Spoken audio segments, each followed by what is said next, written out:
So you kept it pretty simple up front. Tried to make sure everything was as serviceable as it could be.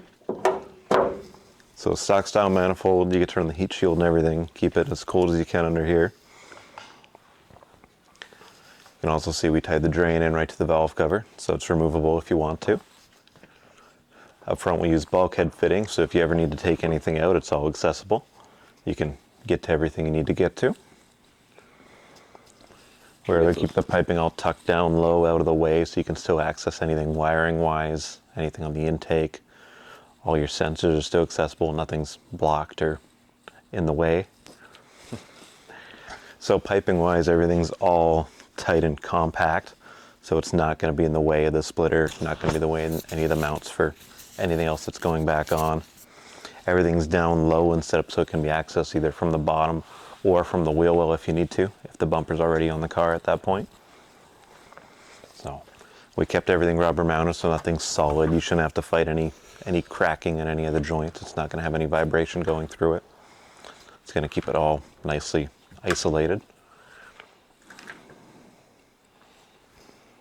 Beautifully done, buddy. Gotta make use of every inch of space. So through the passenger door, we kept it tucked tight, so you really can't see much. Just at a glance, it doesn't. I should probably get this from the other side. Sure. So when you just look through from here, from the top, it's kind of invisible. So until you open the door, and then even at a glance, it just looks like one of the door bars. So it's kind of hidden, kind of stealthy.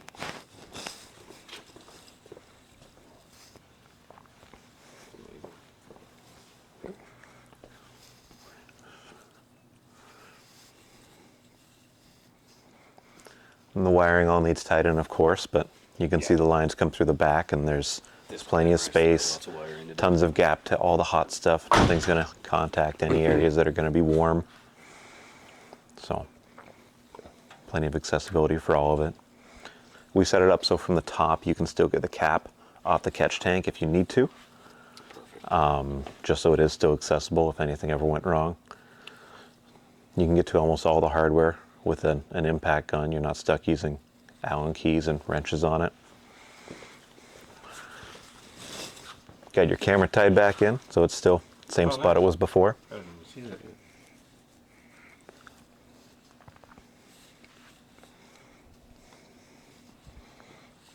Super cool. All right, we can go up with it. We've got the turbo bypass pipe as well.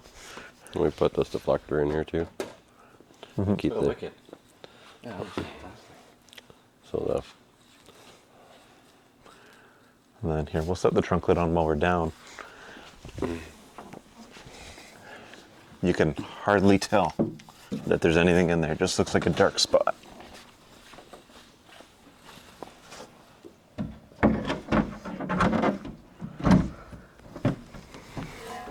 Yeah, it sits better now with the pin. That's great. Yeah, it all gapped out pretty good. Amazing. we kept the flat block just to, Yeah. Just keep it hidden. Walking by, you'll never even notice. So. All right. We'll go up. You can see it from the bottom. So up front, if you see from the bottom, we were able to keep the stock flange. So if you ever hurt the gasket, we threw a new one in there, but if you ever hurt one, it's just an off-the-shelf gasket. It's nothing tricky to find. We capped off your old O2 point because now it's back there after the turbo. Is it on the muffler? It's just ahead of the muffler. Okay. I saw in one of the pictures the way the cord was going. I was like, did he put it on the muffler? So, they made it so you should be able to get your transmission out. yeah, we kept it tight to the perfect. side, Yeah. gave you as much room as we could, and give you some better access. So, and then if you do have to pull it out from here, it's one clamp, one bolt on the hanger, and then just your flange up top. That's amazing. So the whole thing will drop right out.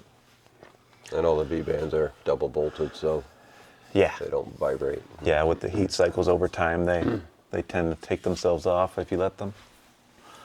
So, still rubber mounted, so nothing's going to be rigid. It shouldn't be too rattly. Amazing. But you can see the whole pump setup from down here too. So it drains off the turbo into the catch tank. Then from the catch tank, you have the constant feed whenever the car is running from the pump right up to the front. So The drain fitting on the bottom in case you ever needed to, but it should be fine to stay as is. But kept the exhaust rubber around it as well, again, just so it doesn't shake everything apart. The O2 is in this pipe here, which is V-banded top and bottom. And then we've got the turbo bypass pipe. So if you ever wanted to go back to NA, you have a whole piece ready to go. This fits on V-bands on both ends. And so you got the bung for the O2 to go in. So it just replaces those two pipes right there. That's amazing. So in 15 minutes, it can go from NA to turbo. And then your stock air filter assembly will bolt right back in, just like Yep. you had it. Take the air filter off the turbo, put it on the front Put again. it back up front and you're good to Just go. pull that short pipe out that's there, and away you go. Plug the vacuum hose and You guys are the best. Accessibility was priority, so you can get to pretty much everything without any special wrenches, unique Allen keys, anything like that. Yeah, So- it's really serviceable. All things considered, it's no more difficult to service than it was before this started. No, you should be able to get to pretty much everything. Like popping this axle would be a bit tough, but no worse than it was before. so all the nuts are welded in, so you could just, like, even the exhaust hangers, or just the bolts from, Yeah, Couple so bolts like from- these ones, for example, you just buzz it from the inside and it drops right down. the nuts are welded. This one, same on the front.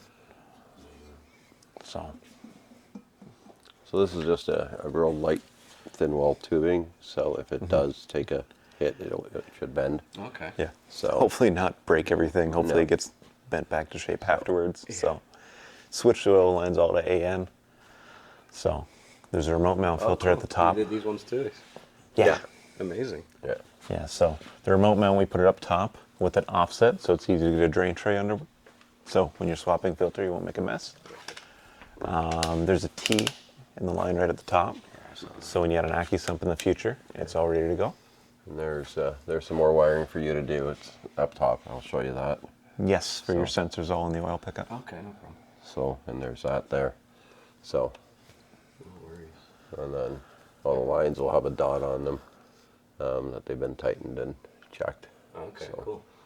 So if there is, but you might have to just put a wrench on them after you run it for a bit, just Yeah. to Yeah, make after sure. some heat cycles. If there's, obviously if it's not leaking, then I wouldn't worry about it. But and then this tube here is the one that goes to the intake manifold. So you just undo it there and it pops right out. You can just get it out of the way. Get in from the wheel. So, So cool. and there you go. Super impressive, boys. Yeah, it'll be cool. It'll be interesting to see how fast it responds, how it pulls up in the boost sizing wise. My fingers are crossed. I think we got some hope. Want to hear it? Sure.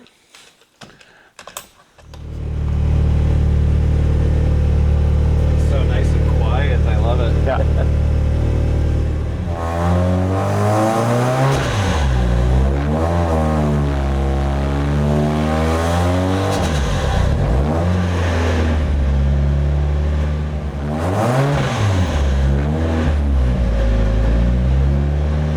There you go.